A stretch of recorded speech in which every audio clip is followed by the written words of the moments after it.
Dan pemirsa, kita lanjutkan lagi dialog bersama Pak Soleman Ponto dan juga Pak Munarman, Sekretaris Umum FPI. Kita bergabung kembali Bapak-Bapak, tapi kita mohon untuk tetap tertib dalam dialog kita hari ini. Tidak ada debat kusir karena kita tentunya harus saling mendengarkan satu sama lain. Saya ke Pak Soleman, Pak Ponto.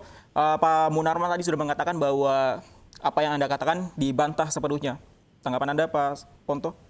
Ya silakan aja, itu hak dia untuk membantah. Tapi kan fakta, semua orang tahu bahwa pemimpin FPI ada yang jelas, punya hierarki, ada laskar, semua itu tahu. Petamburan adalah markas besar FPI, semua orang tahu. Polisi masuk sana saja bisa ditolak, tidak bisa sembarang orang masuk ke sana. Bahwa mereka sewaktu-waktu bisa melaksanakan serangan kemana-mana, itu juga semua orang tahu. Nah, semua itu kan ada diatur dalam protokol 2 tambahan. Bahwa kalau itu terpenuhi, itu namanya dissident armed forces. Kan itu. Itu namanya dihukum humaniter. Serangan kepada siapa yang Anda maksud, Pak Ponto? Bagaimana? Serangan sewaktu-waktu, serangan kepada siapa? Ya, kepada siapa aja. Kepada siapa saja dia bisa melaksanakan serangan. Baik, Pak Ponto, Anda bisa memberikan contoh serangan-serangan apa yang pernah dilakukan oleh FPI? Nah, kan kita sudah lihat bagaimana kalau datang serangan pergi ke tempat-tempat hiburan malam, seakan-akan menjadi pengganti dari polisi. Nah, seperti itu kan dilaksanakan itu. Kita sudah tahu dari dulu kan seperti itu, banyak pelaksanaan seperti itu. Jadi dia bisa terorganisir, serangan-serangan yang terorganisir seperti begitu. Itu kan dilakukan dan semua itu kan tahu. Baik, itu baik. Yang saya katakan tadi berbeda dengan Muhammadiyah kan seperti itu. Muhammadiyah dan lihat ada seragamnya jelas. Dari Muhammadiyah tidak ada seragamnya. Pemimpinnya cuma pemimpin paling atas tapi ke bawah-bawah tidak jelas, tidak ada. Penyerangan yang dilakukan tidak ada juga.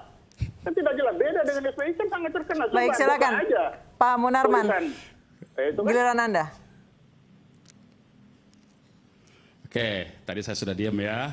Saya menahan diri, sekarang giliran saya. Jadi, yang saya mau katakan, hukum humaniter itu adalah hukum perang.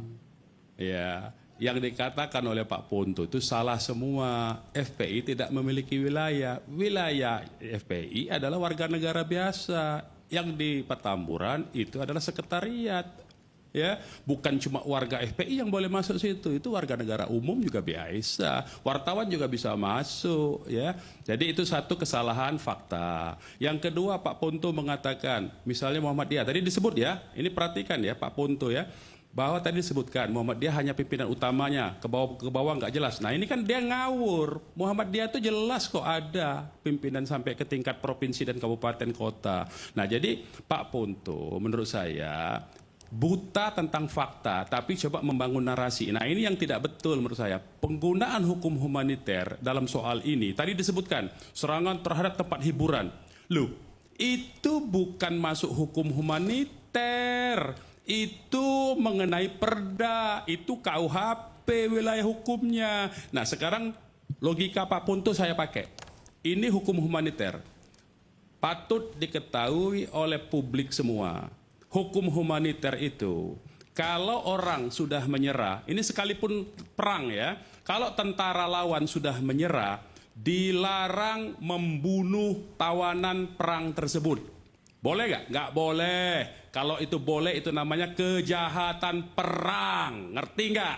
Nah itu patut dimengerti oleh publik. Apalagi dalam rekonstruksi, sudah disebutkan, di dalam rekonstruksi kan, 4 orang itu kan disuruh tiarap, tidak diborgol penegakan hukumnya, ditangkap tidak diborgol, dibiarkan. Kemudian katanya upaya tembak menembak itu di mana yang tembak menembak? Kalau sudah ditangkap begitu kan sudah menyerah artinya.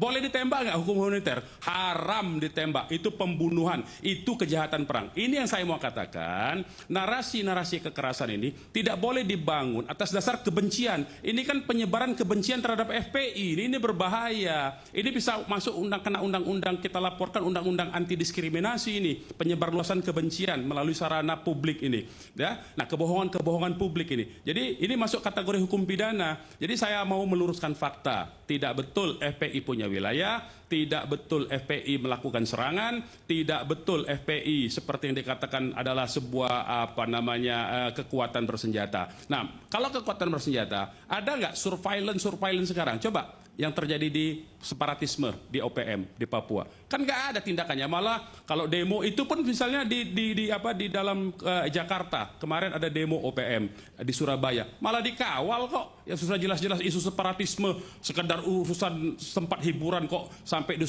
surveillance mengerahkan sumber daya negara yang sedemikian besar. Ini yang tidak masuk akal. Hanya urusan penegakan hukum, tetapi sumber daya negara sampai Pak Ponto pun dipaksa menjadi propagandis. Saya sayang saja dengan Pak Ponto, ilmunya hukum humaniter untuk hukum perang, tapi digunakan hanya untuk kami berikan kesempatan kepada Pak Soleman. Sumber daya negara seperti ini. Baik, gitu. Pak Soleman silakan. Ya, silakan ya. Jadi hukum humaniter itu namanya sekarang kan hukum humaniter. Dulu namanya hukum perang, kan dulu. Dan itu dipakai untuk menilai, apakah suatu kelompok itu menilai. Nah sekarang mari kita nilai FPI. Pemimpinnya ada, hierarkinya ada, kan ada jelas.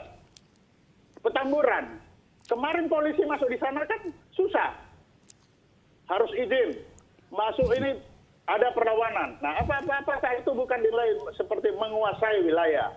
Nah kan seperti itu. Nah kemudian menyerang kemana-mana.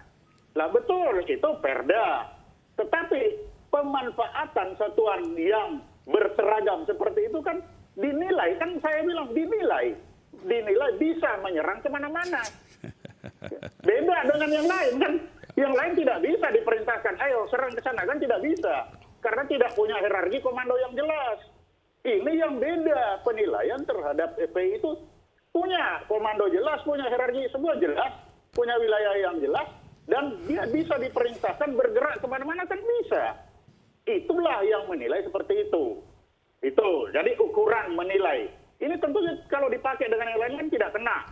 Jadi ukuran ini bisa kena ke FPI. Kan itu. Lah, kalau nanti memang tidak, ya silakan aja nanti. Tapi bagi saya melihat seperti itu. Ukuran ini masuk, itu yang satu. Kemudian kedua, tahanan. Ya memang tahanan perang itu kalau harus dilindungi. Tapi yang terjadi saat ini kan kita tidak tahu, sedang rekonstruksi. Apa yang terjadi di dalam mobil itu? Kan sudah ditahan di dalam mobil. Dan apa yang terjadi di dalam? Kan belum tahu. Apakah terjadi ada perlawanan di dalam? Apakah ada perkelahian? Kita belum tahu. Ya mari silakan kita tunggu hasil rekonstruksi. Tapi kalau dia diam kemudian ditembak orang diam, ya pasti salah. Itu salah besar. Betul kata Bapak. Tidak salah Bapak, kalau orang itu sudah tertangkap, sudah diam di dalam mobil, tidak melakukan perlawanan, kemudian ditembak, itu salah besar. Saya sependapat. Tapi kalau itu terjadi perlawanan, di dalam ada perkelahian, nah itu lain lagi ceritanya. Nah, dimarahkan oleh karena itu, marilah kita tunggu hasil nanti di rekonstruksi itu seperti apa. Apakah itu ada perkelahian, ataukah dia diam-diam kemudian ditembak. Kalau memang dia diam-diam sebagai tahanan ditembak, ya itu salah. Saya sependapat dengan Bapak, itu salah besar. Tapi sekarang kan belum selesai. Nah, kalau belum selesai, ya mari kita tunggu saja. Apa hasilnya? Apakah perkelahian atau tidak? Kan itu. Jadi begitu, Pak. Baik. Terima kasih Pak Soleman Ponto. Terima kasih juga Pak Munarman telah bergabung bersama kami di iNews Sore. Dan pemirsa iNews Sore masih akan kembali usai jeda berikut, tetap bersama kami.